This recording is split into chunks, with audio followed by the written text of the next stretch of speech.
ఈరోజు మన టాపిక్ వచ్చేసి history of Indian empire. Since 2000 to 2500 India అనేది ఒక ఎడారి ప్రాంతం. మన పూర్వీకులు ముందు ఆఫ్ఘన్లో ఉండేవారు. ఆఫ్ఘన్లో తీవ్రమైన కరువు కారణంగా అంతా విధ్వంసం అయిపోయింది. అలా వారు ఇండియాకి వలస వెళ్ళిపోయారు. ఆ తరువాత వాళ్ళ భూమి కోసం వెతుకుతూ ఇండియాకి రావడం జరిగింది.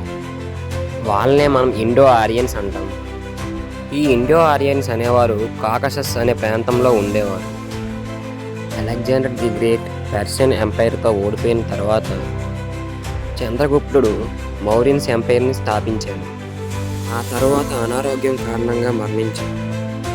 అప్పటికే చంద్రగుప్తుడు ఆఫ్ఘనిస్తాన్తో పాటు ఇండియాలో సగభాగాన్ని ఆక్రమించాడు. ఆ తర్వాత చంద్రగుప్తుడు మనవడు అశోకుడు పాలనలోకి వచ్చాడు. అశోకుడు భారతదేశంలో చాలా ప్రాంతాలను పరిపాలించాడు. అఖండ భారతదేశాన్ని మొత్తం ఆక్రమించాడు. భారతదేశ వ్యాపారాన్ని పెంచాడు. పట్టు వస్త్రాలను ట్రాన్స్పోర్ట్ చేయించేవాడు. వ్యాపారం జరిగితే వస్తువులు ఉత్పత్తి జరుగుతుంది, ప్రజలకు ఉపాధి జరుగుతుంది. ఉపాధి దొరికితే వాళ్ళకి ఆదాయం జరుగుతుంది. ఆదాయం పెరిగితే ప్రజల ఆర్థిక పరిస్థితి మెరుగవుతుంది. దాంతో ప్రజలు సంతోషంగా ఉంటారు. ఇవన్నీ అశోకుడి పరిపాలనలో జరిగింది. సో అశోక ది గ్రేట్ అంటారు. అందుకే అశోక చక్రాన్ని మన జాతీయ జెండాలో పెట్టారు. ఇంత గొప్పవాడైన అశోకుడు సామ్రాజ్యం ఎలాగ అంతరించిపోయిందో తెలుసుకుందాం. అశోకుడు కళింగ యుద్ధం చేశాడు. దీనికి ఫలితంగా 1,00,000 మంది చనిపోయారు, 1,50,000 మంది గాయపడ్డారు. అశోకుడు వనవాసం తీసుకున్నాడు. దీంతో మౌర్య ఎంపైర్ని రాజా బెహర్దత్త మౌర్య రూల్ చేశారు కొంతకాలం. ఈయన మౌర్య ఎంపైర్లో ఆఖరివాడు. ఆ తర్వాత ఇతని సైన్యాధికారి పుష్యమిత్ర సింగ బృహద్దత్తను అంతమొగించాడు. దాంతో శుంగ డైనస్టీ అదుపులోకి వచ్చింది. తర్వాత కొంతకాలం పాలించాడు. తర్వాత అతను మరియు అతని ఆఫీసర్స్ నార్త్ మౌంటైన్ హిల్స్ దగ్గర రాళ్ళు పడడం వల్ల మరణించారు. ఆ తర్వాత సెకండ్ ఎంపైర్ అగ్నిమిత్ర శుంగ రూల్లోకి వచ్చాడు. So he is the second ruler of Shunga dynasty. ఆ తర్వాత అగ్నిమిత్ర కాశ్మీర్ దాకా తన రాజ్యాన్ని పెంచాడు. ఆ తర్వాత మధురై చిత్రకళాన్ని ప్రపంచానికి తెలియజేశాడు. ఆ తర్వాత కొంతకాలం వరకు ఈ శుంగాలు పరిపాలించారు. The last empire of the Shunga is Devabuddhi. ఇతను ఆఖరివాడు. Is the last Shunga empire. ఇతన్ని దేవభూమి అని కూడా అంటారు. ఆ తర్వాత ఇతని మంత్రి వాసుదేవ కాన్వా ఇతన్ని చంపేశాడు. ఇతను చనిపోయాక వాసుదేవ కాన్వా కాన్వా డైనస్టీని నిర్మించాడు. తర్వాత కొంతకాలం వాసుదేవ, భూమిత్ర, నారాయణ, సుసరాం అందరూ పాలించారు. So last empire of Kanva dynasty Susarman. ఆ తర్వాత శాతవాహనుడు సుసారంను అంతమొందించాడు. ఈ శాతవాహనుడు ఆంధ్రుడు. శాతవాహన డైనస్టీ. ఆ తర్వాత కొంతకాలం శాతవాహనుడు పరిపాలించారు. ఆ తర్వాత ఎంతమంది వచ్చినా గౌతమిపుత్ర శాతకర్ణి అంత పేరు కలగలేదు. ఈ శాతవాహనులు సుమారు 200 సంవత్సరాలు పాలించారు. ఈ శాతవాహనంలో ఆఖరి వాడు యజ్ఞశ్రీ శాతకర్ణి. అతని పాలన తర్వాత సామ్రాజ్యం క్రమంగా క్షీణించింది. ఆ తర్వాత అబీర డైనాసిటీ వెస్ట్రన్ పాత్ని, ఇక్ష్వాకు డైనాసిటీ ఈస్టర్న్ పాత్ని, చోటాసా బనవాసి సౌత్ వెస్ట్రన్ పాత్ని ఆక్రమించారు. రాముడు, భరతుడు, దశరథుడు వీళ్ళందరూ ఇక్ష్వాకు డైనాసిటీకి చెందినవారు. ఆ తరువాత చాలా రాజులు పరిపాలనలోకి వచ్చారు. ఈ చోళ రాజులు చాలా కాలం పాటు పరిపాలించారు. వీళ్ళు సుమారు 1500 సంవత్సరాల పాటు పాలించారు. ఆ తర్వాత పల్లవ రాజులు ఈ చోళ రాజులను అంతమొగించారు. అలా 14 సంవత్సరాల తర్వాత గుప్తా సామ్రాజ్యం ఏర్పడింది. ఈ గుప్తా సామ్రాజ్యాలు సైన్స్ అండ్ టెక్నాలజీకి చాలా విలువ ఇచ్చారు. గొప్ప గొప్ప జ్ఞానులు ఈ గుప్తా సామ్రాజ్యం నుంచి వచ్చారు. కాళిదాసు, ఆర్యభట్ట గుప్తాల నుంచి వచ్చారు. ఈ గుప్తా సామ్రాజ్యాలు ఎక్కువ యుద్ధాలు చేస్తూ ఉండేవారు. ఇలా యుద్ధాలు చేస్తూ తమ సామ్రాజ్య విస్తృతం చేశారు. ఇలా సామ్రాజ్యాన్ని పెంచే క్రమంలో ఆలయాలను కూడా నిర్మించారు. అలా యుద్ధం చేస్తూనే మరణించారు. ఇలా 13 సామ్రాజ్యాన్ని పక్కన పెడితే ఈస్టర్న్ గంగా డైనాసిటీలో రాజా ఇంద్రవర్మ ఒరిస్సా మొదలు రాజ్యాన్ని విస్తరించారు. ఒకవైపు మొఘల్ ఎంపైర్లు ఇండియాలోకి అడుగుపెట్టారు. ఈస్టర్న్ డైనాసిటీ రాజ్యాన్ని డెవలప్ చేసే లోపు మొఘల్ ఎంపైర్లు యుద్ధానికి వచ్చారు. కర్ణాటక కావేరీ నది తీరాన యుద్ధం చేశారు. ఆ తర్వాత పాల సామ్రాజ్యం బెంగాల్లోకి వచ్చింది. 1000 CEలో హోయిసాల వాళ్ళు ఈస్టర్న్ గంగా పాలకుల మీద కన్ను వేశారు. ఈ పాలరాజులు హోయసాల డైనస్టీ మీద కన్నువేశాడు. ఇలా హోయసాల వాళ్ళు, పాల ఎంపైర్లు, ఈస్టర్న్ ఘాట్స్ కలిపి శత్రువుకు శత్రువు మిత్రుడు కదా అని ముగ్గురు కలిసి మొఘల్ ఎంపైర్ మీదకి దాడికి సిద్ధమయ్యారు. ఈ విషయం మొఘల్ ఎంపైర్ అయిన ఫిరోజ్ షా తుగ్లక్ తెలిసి వెంటనే ఈస్టర్న్ ఘాట్స్ అయిన ఒరిస్సా మీదకి యుద్ధానికి సిద్ధమయ్యాడు. ఆ తర్వాత పాలరాజుల్ని, హోయసాల వాళ్ళని అంతమొందించాడు. ఆ తర్వాత తిమ్మూర్ ఇన్వెన్షన్ వల్ల 1988లో తుగ్లక్ డైనస్టీ అంతమొందించింది. ఆ తర్వాత సాయిద్ డైనస్టీ పరిపాలనలోకి వచ్చింది. ఈ సాయిద్ డైనస్టీని అల్లావుద్దీన్ షా పరిపాలించాడు. కొంతకాలం తర్వాత ఇబ్రహీం లోడీ డైనస్టీ అదుపులోకి వచ్చింది. తర్వాత కొంతకాలం ఇబ్రహీం లోడీ పరిపాలించాడు. 1526లో పానిపట్లో బాబర్ ఇబ్రహీం లోడీని యుద్ధంలో ఓడించాడు. ఆ తర్వాత బాబర్ ఇండియన్ రూల్ చేయడం మొదలుపెట్టాడు. ఇతను అసలు పేరు జహీరుద్దీన్ మహమ్మద్ బాబర్. బాబర్ కొంతకాలం పరిపాలిస్తూ మరణించాడు. బాబాయ్కి 40 సంవత్సరాలు ఉన్నప్పుడు అనారోగ్యం కారణంగా బాబర్ మరణించాడు. ఆ తర్వాత బాబర్ కొడుకు హుమాయూన్ పరిపాలనలోకి వచ్చాడు. హుమాయూన్కి 3 సోదరులు ఉన్నారు. అందుకే ఒక్కొక్క దేశాన్ని ఒక్కొక్క తమ్ముడికి ఇచ్చి పరిపాలించాడు. అతని సోదరుల అత్యాశ కారణంగా ఎక్కువ యుద్ధాలు కూడా చేయవలసి వచ్చింది. ప్రపంచమంతా వాళ్ళ చేతుల్లో ఉండాలనేది వాళ్ళ సోదరుల యొక్క ఆశ. అతని మీద 2 సార్లు హత్యాయత్నం కూడా జరిగింది. దీంతో హుమాయూన్ దేశాన్ని వదిలి పారిపోయింది. ఆ తర్వాత బిల్గ్రామ్ యుద్ధంలో హుమాయూన్ని షేర్ షా సూరి అంతమొందించాడు. దాంతో సూరి ఎంపైర్ రూల్లోకి వచ్చింది. హుమాయూన్ కొంతకాలం దాక్కునేవాడు. ఆ తర్వాత సింధ్ దేశానికి వెళ్ళాడు. తర్వాత సింధ్ రాజ్ కుమార్తె హమీదా బానుని పెళ్లి చేసుకున్నాడు. వీరిద్దరికి పుట్టిన బిడ్డే అక్బర్.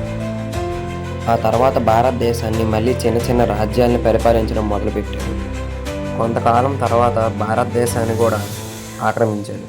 1555లో తాగిన మత్తులో లైబ్రరీ కాడ మరణించాడు. అతను చనిపోయాక అతనికి గుర్తుగా అతని భార్య మరియు అతని కొడుకు అక్బర్ తనకు గుర్తుగా హుమాయూన్ ఫోర్ట్ని నిర్మించారు.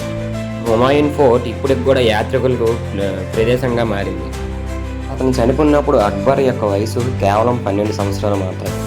హుమాయూన్ సైన్యాధ్యక్షుడు అక్బర్కు సకల కళలు నేర్పించారు. దాంతో అక్బర్ 13 ఏళ్ళకే రాజ్యాన్ని పాలించడానికి సిద్ధమయ్యాడు. ఇప్పటి వరకు కేవలం ఇస్లాం మతాన్నే పాటించిన మొఘలులు హిందూ మతాన్ని కూడా గౌరవించడం మొదలెట్టారు. అక్బర్ వచ్చిన తర్వాత ఇంతో హిందూ మతాలకు కూడా ఉద్యోగాలు ఇచ్చారు. అందులో బీర్బల్ కూడా ఒకరు. ఇంత గొప్ప చక్రవర్తి అయిన అక్బర్ 1605లో మరణించాడు. ఆ తర్వాత అక్బర్ కొడుకు జహంగీర్ పాలన కొనసాగించాడు. అతని తండ్రిలాగే ప్రజలందరినీ సమానంగా చూసుకోవడం మొదలుపెట్టాడు. అలాగే ప్రజల కష్ట సుఖాలని తెలుసుకునేవాడు. జహంగీర్ 20 పెళ్ళిళ్ళు చేసుకున్నాడు. అందుకు కారణం ఏమంటే అతనికి సంతానం లేకపోవడం. జహంగీర్ కూడా అనారోగ్యం కారణంగా మరణించాడు. దాని తర్వాత అతని కొడుకు షాజహాన్ రాజ్యాన్ని పాలించాడు. షాజహాన్ వచ్చిన తర్వాత హిందుస్థాన్ దశ మారిపోయింది. షాజహాన్ వల్ల హిందుస్థాన్ యొక్క గౌరవం పెరిగింది. షాజహాన్ పరిపాలనలో భారతదేశం ఆర్థిక పరంగా అభివృద్ధి చెందింది. విదేశీ వ్యాపారం ద్వారా భారత ధన సంపద చాలా పెరిగింది. తర్వాత లాల్ కిలా, 7th వండర్స్లో ఒక వండర్ అయిన తాజ్మహల్ని కూడా నిర్మించాడు. అతను చనిపోయాక అతని పెద్ద కొడుకు దారా సింకోకు రాజ్యాన్ని ఇప్పించాడు. దారా సింకో అన్ని విద్యలు తెలిసినవాడు. ప్రజలందరినీ సమానంగా చూసినవాడు. ఇలా దారా సింకోకి ప్రజల దగ్గర నుంచి మంచి పేరు వచ్చింది. ఇది షాజహాన్ యొక్క 3వ కొడుకుకి ఇష్టం లేదు. దీంతో 1658లో ఔరంగజేబ్ తన పెద్దాన్న అయిన హీరోశంకర్తో యుద్ధానికి తలబడ్డాడు. ఈ యుద్ధమే భారతదేశ చరిత్రను మార్చింది. అక్కడి నుంచి భారతదేశం వెనకబడింది. ఆ తర్వాత కాలంలో చాలామంది మొఘల్ ఎంపైర్లు వచ్చారు, వెళ్ళారు. కానీ ముందు 6గురు అయిన బాబర్, హుమాయూన్, అక్బర్, జహంగీర్, షాజహాన్ మరియు ఔరంగజేబ్ పాలించినంత నీటిగా ఎవరు పరిపాలించలేదు. ఇన్ 1858 1858తో మొఘల్ ఎంపైర్ అనేది అంతమైంది. ఇప్పుడు మనం డిక్లైన్ ఆఫ్ మొఘల్ ఎంపైర్స్ చూద్దాం. వీళ్ళు సుమారు 330 సంవత్సరాలు పాలించారు. వీళ్ళలో మొదటి 6గురిని గ్రేట్ రూలర్స్ అని, తర్వాత 13 మందిని వీక్ రూలర్స్ అని పిలుస్తారు. మొదటి 6గురిని గ్రేట్ రూలర్స్ అని ఎందుకంటామంటే 1526 నుంచి 1707 వరకు వీళ్ళు 180 సంవత్సరాలు పాలిస్తే, తర్వాత 13 మంది 1708 నుంచి 1857 వరకు కేవలం 150 సంవత్సరాలు మాత్రమే పాలించారు. 1800 మొదటి అర్ధ భాగంలో మొఘలుల యొక్క పతనం స్టార్ట్ అవ్వడం మొదలైంది. ఎలాగా అంటే death of last greatest empire Aurangzeb. ఆ తర్వాత మొఘలుల యొక్క రాజ్యం మెల్లగా డిసింటిగ్రేట్ అయిపోయింది. మొఘల్ ఎంపైర్ పతనాలకు గల 2 కారణాలు ఉన్నాయి. మొదటిది internal factors and external factors. ఇప్పుడు మనం ఇంటర్నల్ ఫ్యాక్టర్స్ చూద్దాం. ఇందులో ఫస్ట్ది వచ్చేసి ఔరంగజేబ్ పాలసీస్, ఎక్స్పోనిస్ట్ పాలసీస్. అంటే ఎక్కువ సామ్రాజ్యాలని తన అండర్లోకి తెచ్చుకోవాలనేది ఇతని కోరిక. ఇప్పుడు ఒక బెలూన్ ఉంది, ఆ బెలూన్లో గాలి ఊడతాం, ఎంత కాలువదో అంత కాలువడం, ఎక్కువ ఊడితే పేలిపోతుంది. ఇంకొక కారణం కాస్ట్లీ వార్స్, ఎక్కువ యుద్ధాలు చేసేవారు. మరాఠాస్తో, బ్రహ్మపుత్ర వ్యాలీ వాళ్ళతో, డెక్కన్స్తో, అహోమ్స్తో చాలా యుద్ధాలు చేసేవారు. నెక్స్ట్ ఇది ఫండమెంటలిజం. అందరు రిలీజియస్ని ఒకేలా చూసేవారు కాదు, అందరిని వేరువేరుగా చూసేవారు. సో ఇలా ట్యాక్సెస్ ఎక్కువయ్యాయి, ట్యాక్సెస్ కూడా అలాగ అమలు చేశారు. సెకండ్ పాయింట్ వచ్చేసరికి ఇన్ఎఫిషియన్సీ. చాలా బద్ధకంగా ఉండేవారు, సుఖాన్ని చూసుకునేవారు. Next military planning works. మిలిటరీస్కి అనేది ఒక స్ట్రాటజీ ఉండేది కాదు. Next Levi's. లైఫ్ స్టైల్ అనేది చాలా లగ్జరియస్గా ఉండేది. నెక్స్ట్ పాయింట్ వచ్చేసరికి ఎడిక్షన్ టు వైన్కి అనేవాళ్ళు చాలా ఎడిక్ట్ అయిపోయారు. ఆ తర్వాత addicted to women and animal fights. ఇలా అన్నిటికీ బానిసలు అవ్వడం వల్ల కూడా రాజ్యాన్ని పోగొట్టుకున్నారు. ఆ తర్వాత ప్రేమోజనితర్. అంటే రాజుల యొక్క కొడుకులే రాజ్యం కోసం వాళ్ళే కొట్టుకునేవారు. ఒక ఐకమత్యం ఉండేది కాదు. రాజ్యం కోసం కొడుకుల్లే కొట్టుకునేవారు. ఇలా మధ్యలో కింగ్ మేకర్స్ అనేవాళ్ళు యాడ్ అయ్యి రాజకుమారులు అందరినీ కోలుబొమ్మల్లో ఆడించేవారు. ఆ తర్వాత nature of Mughal state, police state. పీపుల్కి ఎలా చేయాలి లేదా అలా చేయాలని ఏమి ఉండేది కాదు. అంతా లా అండ్ ఆర్డర్ ప్రకారం వెల్ఫేర్ని ఇవ్వాలి అనేది ఏమి ఉండేది కాదు. అంతా లా అండ్ ఆర్డర్ ప్రకారం వెళ్ళేవారు. నెక్స్ట్ హిందూస్ని ముస్లిమ్స్ని కలపాలి అని ఏమైనా థాట్స్ అనేవి ఉండేవి కాదు. ఆ తర్వాత నోబుల్స్. మిలిటరీ లైఫ్లో కూడా లగ్జరియస్ లావిష్గా బతకడం స్టార్ట్ అయ్యింది. నెక్స్ట్ పాయింట్ వచ్చేసి జగీర్దారీ క్రీసిస్. జగీర్దారీ అంటే శాలరీస్ని ల్యాండ్స్ రూపంగా తీసుకునే వారిని జగీర్దారీస్ అంటాం. మర్సబద్దార్స్ని నిర్మించేవారు. అక్బర్ కాలంలో మర్సబద్దార్స్ 2000 ఉంటే ఔరంగజేబ్ కాలంలో 15,000 మంది అయ్యారు. ఈ మర్సబద్దార్స్ అనేవారు ట్యాక్సెస్ కలెక్ట్ చేసేవారు. తర్వాత కారణం వచ్చేసి మిలిటరీ వీక్నెస్. కమాండర్స్ కూడా లగ్జరియస్ లైఫ్ని బతికారు. ఒక సూపర్విజన్ ఉండేది కాదు. షాజహాన్ కాలంలో ట్రాన్స్పోర్ట్ ఫెసిలిటీస్ వల్ల చాలా డబ్బు అనేది కూడయింది. తర్వాత ఔరంగజేబ్ కాలంలో కాస్ట్లీ వార్స్ ఇవన్నీ కారణంగా మొత్తం భారతదేశ సంపద అంతా పోయింది. తర్వాత రైజ్ ఆఫ్ అటానమస్ స్టేట్స్. అంటే ఎవరి రాజ్యం వాళ్ళే పరిపాలించుకునేవారు. రూలర్స్ వీక్ అయితే ఎవరు మాత్రం భయపడతారు. ఆ తర్వాత ట్రాన్స్పోర్ట్ ఫెసిలిటీస్ కూడా ఆపేశారు. అంటే ట్రాన్స్పోర్ట్ టెక్నాలజీని అమలు చేసేవారు కాదు. టెరిటరీస్ అనేవి ఎక్స్పెండ్ అయ్యాయి. ఇప్పుడు ఎక్స్టర్నల్ ఫ్యాక్టర్స్ చూద్దాం. అందులో first point rise of Marathas. మొఘల్స్కి వ్యతిరేకంగా వీళ్ళు సూపర్ పవర్గా ఎదగడం మొదలుపెట్టారు. ఆ తర్వాత హిందూ రాజ్యాన్ని అద్భుతమైన డెవలప్ చేయలేదు. ఆ తర్వాత ఫారినర్స్ అనేవారు సూపర్ పవర్స్గా పెరగడం మొదలయ్యారు. ఆ తర్వాత మొఘల్స్ పీపుల్స్ యొక్క సపోర్ట్ కోల్పోయారు.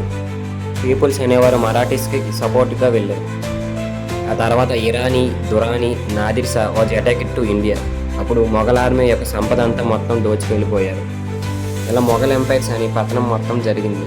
It is called decline of Mughal empires. Thanks for watching. Please share, like and subscribe to our channel.